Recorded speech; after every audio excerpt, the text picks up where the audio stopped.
Ayaw nyo kumain? Bahala kayo sa buhay nyo.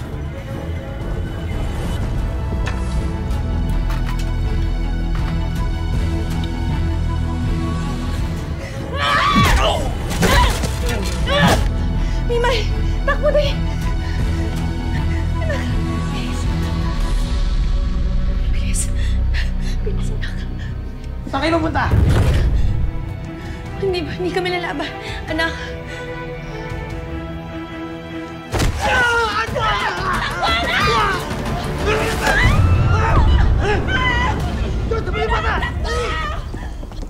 Dahil sa pag-atake sa akin ng hayop na lolong na yan, dumadaming investigasyon sa akin ng mga pulis. Maraming mga transaksyon ang napupurnada sa akin. Milyon-milyon din yon. Hayop talaga yung lolong na yan eh. Masyado kasing madulas ang lolong na yan, kaya hindi pa natin maitumba-tumba.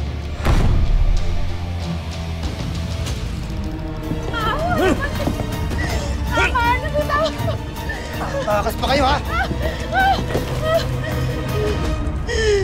Saan si Mimay? Nasaan ang anak ko? Bobo! Tumayo ka dyan! Dali! Subukan mo ulit tumakas, babarilin kita. Dali mo!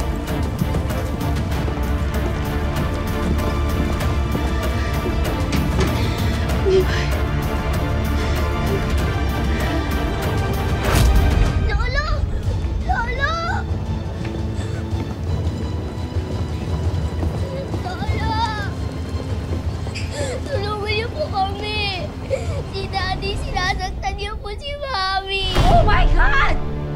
Bakit nakalabas ang batang ito, ha? Ha? Napaka-stupido mo! Sa susunod, ha? Na makalabas pa ang batang yan, ha? Pasasabugin ko ang ulo mo! Malis ka dyan! Bobo! Tulungan niyo po kami!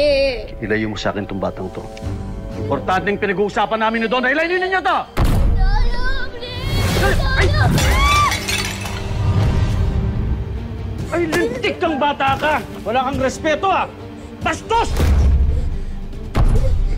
Lolo, bakit po kayo ganyan? Masama din po pala kayo, katulad nila. Huwag mo akong tawaging lolo, hindi mo ako lolo, ha? Mortal kong kaway ang tatay mo. At ang tatay mong tumatarantado sa akin. Talagang dapat hindi ako naging malapit sa iyo, eh. Ibalik yung batang to sa bodega! Balik ka! Tulungan niyo ako dito! Tulungan niyo ako dito! Julio, sinabi ko naman sa'yo, hindi ba? Buwisit talaga ang Mimay na yan. Kasing buwisit ng tatay ng si Lolong. Hindi yan dumi, ha? Anak ko yan, hindi yan buhangin! Ayusin mo! Ayusin mo!